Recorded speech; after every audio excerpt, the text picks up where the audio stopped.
the basic ethics or the duties or the code of conduct in your business. That is what dharma is. And one more dharma is all about the religious aspect.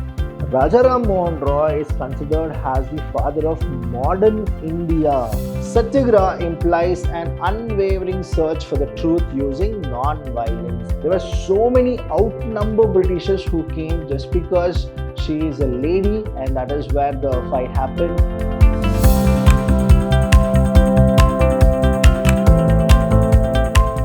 Hello everybody, a warm welcome to one and all. I'm Vidhyaashram from the Department of Commerce and Management in Vidhyaashram First Grade College, the Temple of Excellence. Welcome to all the students for this session, that is Unit 1 and Session 1. That is all about background to the study of Indian Constitution. And whenever we go with this, we need to understand in Indian Constitution there is just one name which we always take, that is B.R. Ambedkar. And B.R. Ambedkar, it's all about Bhimrao Ramji Ambedkar. Let's go with what exactly we have in this unit. The first session, the introduction part, that is Dharma. Now, what exactly Dharma is? And we will understand that Dharma is not just one meaning. It has a lot of meanings. So, in the context of Indian Constitution, how Dharma has evolved and what exactly is their role in the Constitution of India. So, this is a Sanskrit term. Dharma is a Sanskrit term. You can get this for 2 marks. What is Dharma? So, it is a Sanskrit word which means law, and we can also understand that in various ways.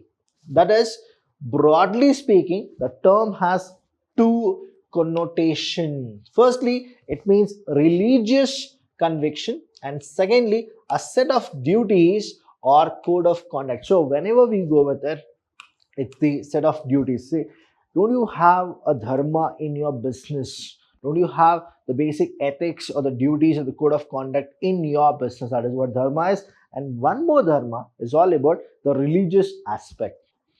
It is stated that one who adopt dharma would derive money, right? Happiness and success. Because see, whenever you do anything ethical, whenever you do something good, the return is also good. That is what the things what people always used to say, that say whatever you do good will come back to you. That is how, if you are in the path of dharma, you will get 3 things, that is the money, the happiness and the success in your life. So this you people can write it and you will definitely get 2 marks. It also refers to a code of moral principles relating to the daily lives, and following these rules ensures peace, prosperity and happiness. Through dharma, one person can actually expect, that is the happiness, the peace, the mind will not be stressful because you haven't gone against dharma. You have always been there with dharma. So you will get prosperity is what people feel. Dharma is one of the value of an individual as per the ancient Indian thoughts. See, from our Harappa or Mohenjo-daro, if you have gone with the civilization, they also say the same thing. That is, if you do something good, right? If you always follow the path of truth, if you are a person who is willing to do everything and anything for upholding dharma, what will happen to you is God will definitely bless you. So when I say God, it is not just about any God. It is about all the religion. Whoever are the people who of any religion, their Almighty will always bless them because they are in the right path. That is what dharma says. It is dharma that sustains the universe, and both the king as well as the people must adhere to it. Even it is the king or the people who belongs to that kingdom, they should adhere to dharma. That's why they say yatha raja tata praja. That is how a raja is. If he is a person with dharma, the entire people in the kingdom will also follow dharma. If they don't, the entire people will not follow dharma. So whoever will follow dharma, they'll have what? That is the happiness, the money and the success will be with them. The next topic here we have after dharma is danda. Now here, dharma and danda. So the term danda is derived from the word dham and dhand. Dham and dhand, which refers to tame, subdue, to conquer, or to restrain and the like. That is, this term also means a stick. Danda in fact is one of the element of a state. The main reason for institution of danda is to bring about the discipline in the lives of human beings who by nature are evil and corrupt. That's why dam and dhand, that is what people say, right? Now anybody who goes against dharma and does something evil or unethical or unlawful, illegal, they get this danda. That is what stick where you will be disciplined. That is what danda is. According to Manu, right? It is also the king who can protect the entire mankind, and for this protection, the king uses danda as a means or as an instrument, so that anybody who does anything wrong, then danda is being used. Next is Rajaram Mohan Roy. So this is a 5 marks question for all of you. Please do understand. Anytime, whenever you get any 5 mark question, right? The 5 marks question. What is that you are supposed to do is, please write it in a point rather than writing in essay format. The first thing you are supposed to do is, Rajaram Mohan Roy is considered as the father of modern India. He's always considered because his visions were totally different. So say 1772 when he was born and 1833 when he died, the way he lived his life, right? I'm talking about the 19th century and the 18th century, right? So when we talk about Rajaram Mohan Roy, his visions were too big, right? He always wanted something called the universal religion. He was like a person who thought all religions we're gonna take it, in that whichever are the best of the best course, we're gonna take that and make a universal religion. See, the thing what he went with it, the thoughts what he went with it, right? Please do understand. We are not talking about 2024. We are talking about this 18 and the 17. That is the 1700, late 1700 and early 1800. If a person is thinking in that perspective, understand the way his visions were, the way he had the clarity about it. So he was one of the makers of the modern India. He is generally hailed as the father of modern India. You can get a 1 mark question. Who is the father of modern India? Please do not write Mahatma Gandhi. You are supposed to go with Rajaram Mohan Roy. Though Roy was modernist in his approach, he always tried to link modernity with tradition. Yeah, tradition should be there, but there are so many things in the tradition where there are few problems in that. Why don't we modernize our tradition is what his visions were. It is not my vision, it is his visions at that time. He attempted the creative combination of secularism and the spirituality of Western and Eastern philosophy. His attitude towards religion was eclectic. Now here when you go with it, please do understand, we aren't talking about 2024, the 21st century. No, it is the 18th and the 19th century. This person where he lived, right, he had this kind of a feeling that why can't we mix the Western and the Eastern philosophy? He wanted to present the concept of universal religion. Please understand, what is it? Universal religion, by combining the best features of all leading religions of the world, of the entire world, whatever is the best of the best. See, all religion teach you the best concept, but he says the best of the best, whatever it is, we're going to take it and we'll make our universal religion only. That was his mindset. Next thing here, the same way, the philosophy, if you go with it, that is Roy's political philosophies, please do understand, he went with liberalism. So Roy advocated liberal principles in all walks of life. In the religion field, Roy stood for tolerance, a non-communal approach to all problems, and secularism. Roy can be described as the earliest advocate of liberalism and the precursor of the liberal movement in India. That is, he is the one who started. And liberalism had emerged as the most valuable product of Renaissance and the Reformation in entire Europe. That is when it is. See, we only went with LPG, right? Liberalization, privatization, globalization, 1991. But he was talking about liberalism in the 18th and 19th century. Just understand that. It captures some of the best brain in the 19th century, Europe and America. It became the combination and the dominant ideology of the first phase of religious and social reform in India. So that is what the contribution of Royce is. Next is Roy's political liberalism, the same continuation if you go with it.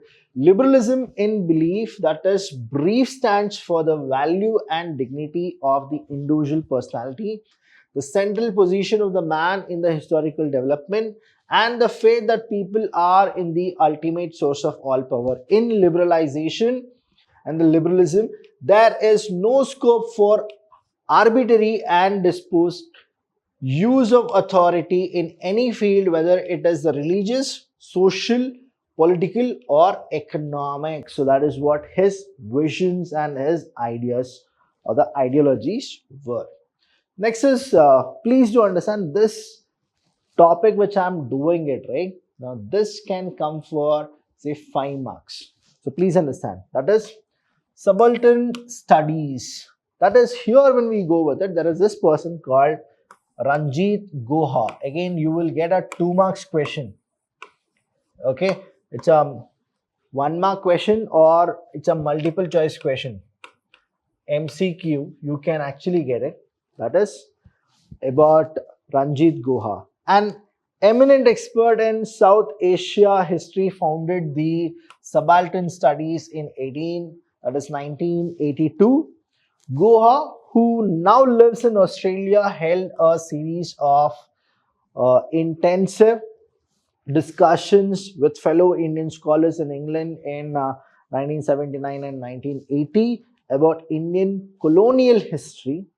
Now, subaltern, which literally means subordinates, lower in position or rank, secondary in, is also used in the British military to describe commissioned officer below the rank of captain.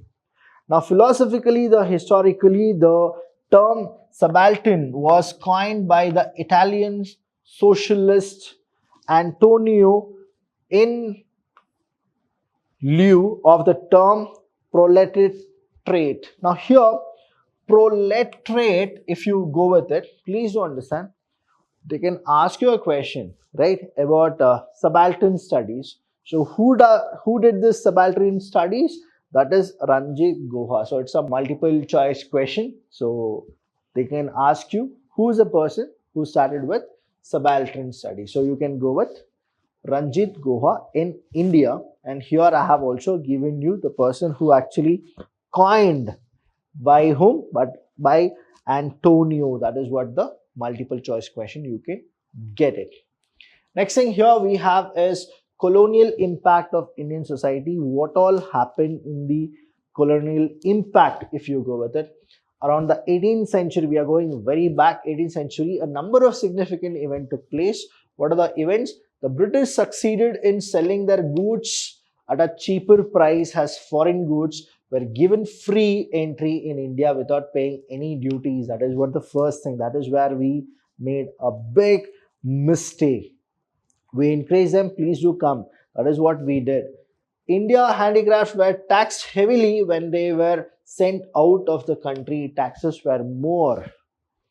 Swami Vivekananda saw the spirituality as a point of convergence for all religion forces of the diverse India, capable of unifying into a national current. So that is what happened with Swami Vivekananda.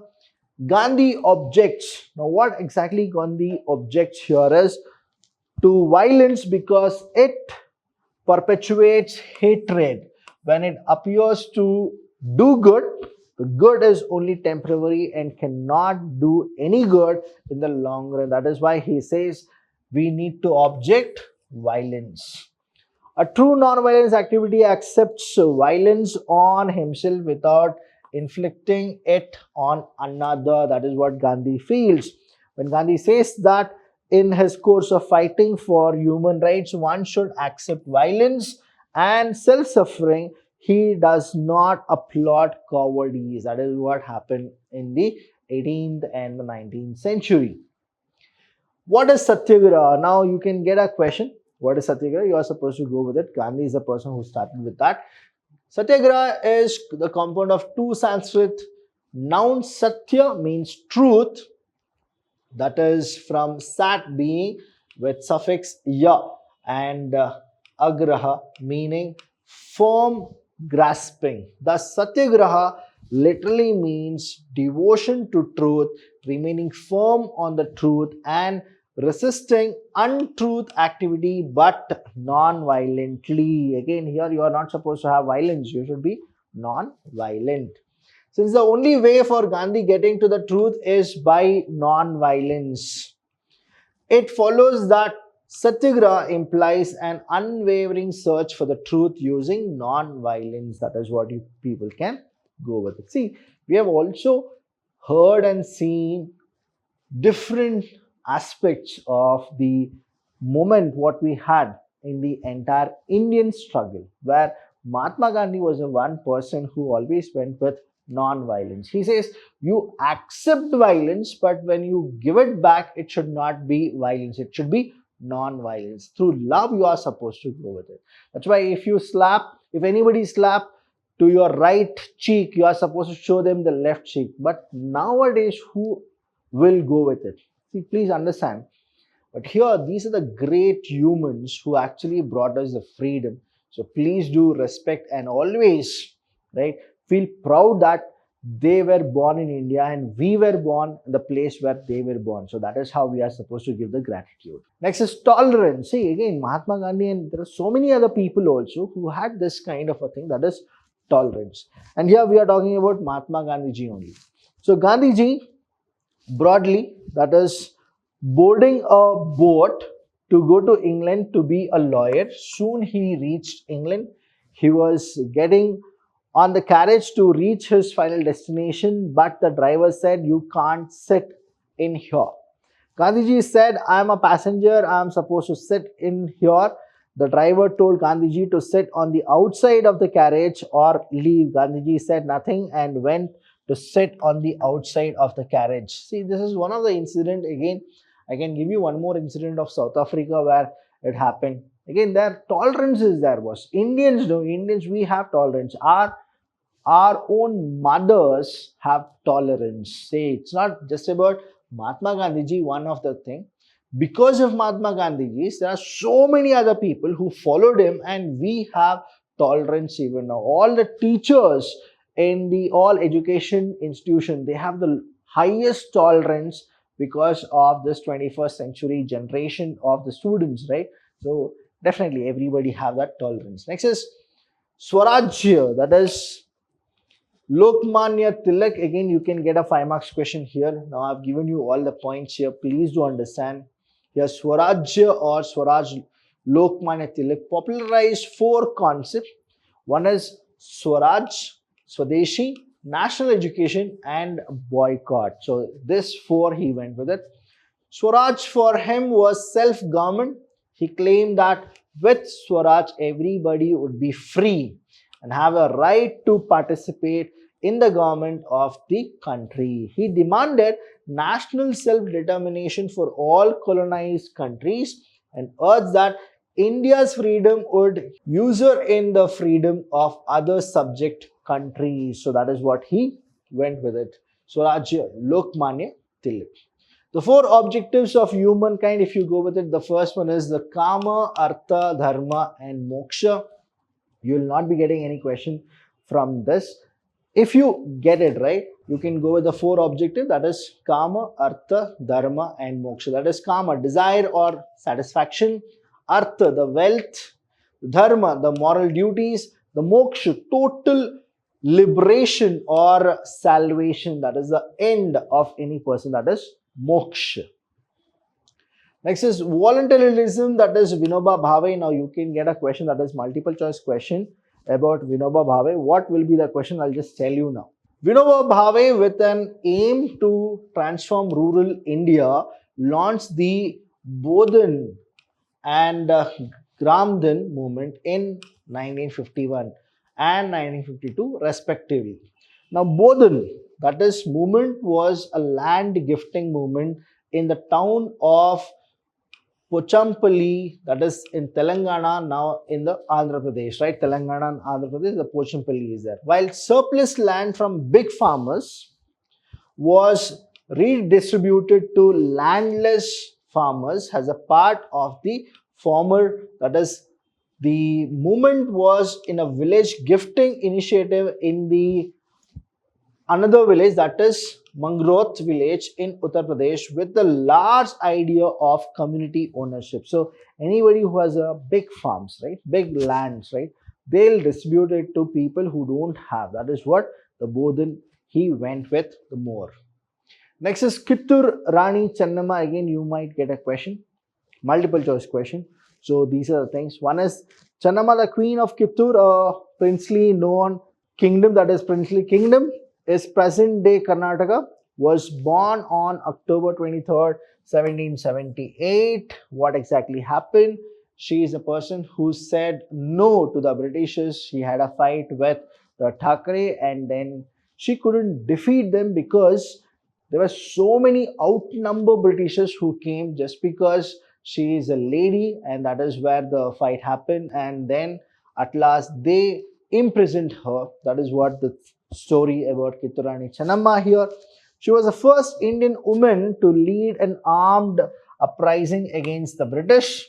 She is regarded as one of the India's foremost female warriors and liberation fighter. Rani Chennamma and the local were strongly opposed to British rule. Thakre invaded Kittur. Hundreds of British soldiers were slain in the fight that followed, including the Thakre. That is here. Thakre is a person who was in charge of the British and he used to take care. Now, what happened there was a problem with the Marathas. They had actually taken Kittur Rani Chennamma's husband as a prisoner, and they did not had anybody called of their own offspring. That is where they wanted the Britishers to actually come and take over the entire kingdom. But Kittur Rani Chennamma, she did not let it go and she fought for it till her life, and then at last they captured Kittur Rani Chennamma, and after so many years she died in the jail itself. So what a brave lady, right? We are not talking about the 21st century, we are talking about the 18th century, where a lady with the entire army fought against the Britishers who were outnumbered, but still the way she fought, and people who supported her, say Sanguli Rayana, the people who were always there, it's always great to see that our people fighting against British at those ages. Next is we have here is Hardikere Manjappa, that is 1886 to 1947. Now Hardikere Manjappa is popularly known as Gandhi of Karnataka. Again, it is a MCQ question, you can actually get it. Was born on 18 February 1886 in a poor family in Banavasi. Now here he got early education and started his career as a schoolmaster. Meanwhile, he was influenced by Bal Gangadhar Tilak. Now I told you about Bal Gangadhar Tilak, right? The same, he got influenced. Now he started ashram at Harihar and near Almaty to create awareness of Swadeshi movement, culture and Swadharma. Again, Dharma, Swadharma, right? He started celebration of Basva Jayanti. He's the person who initiated, and he started with Basva Jayanti. Many of them whoever celebrate Basva Jayanti, I've seen whenever I go and ask them who is Hardikere Manjappa, they don't really know. That's why through this, I just want you people to understand he was a pioneer who started with the Basva Jayanti to celebrate it openly. That is what Hardikere Manjappa was. Next here we have is the Halgali Vedas. Now here there are so many acts which the Britishers have done.